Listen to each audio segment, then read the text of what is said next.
ಮುಖ್ಯಮಂತ್ರಿಗಳು 2026-27 ಬಜೆಟನ್ನು ಕೊಟ್ಟಿದ್ದಾರೆ. ಈ ಬಜೆಟ್ನಲ್ಲಿ ನಮ್ಮ ಕುಕ್ನೂರು ಯಲಬುರ್ಗಾ ತಾಲೂಕಿನ 23 ಸಮಸ್ಯಾತ್ಮಕವಾದಂಥ ಗ್ರಾಮಗಳು,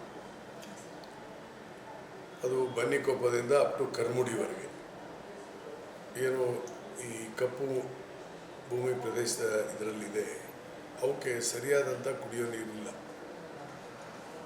ಅದಕ್ಕಾಗಿ ಅದನ್ನು ವಿಶೇಷವಾಗಿ 23 ಗ್ರಾಮಗಳಿಗೆ ತುಂಗಭದ್ರಾ ನದಿಯಿಂದ ಒಬ್ಬ ವ್ಯಕ್ತಿಗೆ ಕನಿಷ್ಠ 85 ಲೀಟರ್ ಫಿಲ್ಟರ್ ವಾಟರ್ನ ಕೊಡಬೇಕು ಅನ್ನೋಂಥ ಒಂದು ಯೋಚನೆ ಇಟ್ಕೊಂಡು ಅದನ್ನು ಮಂಜೂರು ಮಾಡಿಕೊಡ್ಬೇಕಂತ CM ಹೇಳಿ ಅದು ಬಜೆಟ್ನಲ್ಲಿ ಹಾಕಬೇಕಂದಾಗ ಮಾನ್ಯ ಮುಖ್ಯಮಂತ್ರಿಗಳು ಅದಕ್ಕೆ ಒಪ್ಪಿಕೊಂಡು ಬಜೆಟ್ನಲ್ಲಿ ಅಳವಡಿಸಿದ್ದಾರೆ. ಹೀಗಾಗಿ ನಮಗೆ ನಾಳೆ ಏಪ್ರಿಲಿಂದ ಕಾಮಗಾರಿ ಪ್ರಾರಂಭ ಆಗಲಿಕ್ಕೆ ಅವಕಾಶ ಇದೆ. 23 ವಿಲೇಜಸ್ 125 crores ಈಗಾಗಲೇ ಎಸ್ಟಿಮೇಟ್ ಆಗಿದ್ದರಿಂದ ಏಪ್ರಿಲ್ ತಿಂಗಳಲ್ಲಿ ಅದನ್ನು ಸಚಿವ ಸಂಪುಟ ಅನುಮೋದನೆ ನೀಡಿ ಮೇ ತಿಂಗಳಲ್ಲಿ ಟೆಂಡರ್ ಕರೆಯೋಕ್ಕೆ ಅವಕಾಶ ಇದೆ. ಅದಕ್ಕೆ ಒಂದು ಕೆಲಸ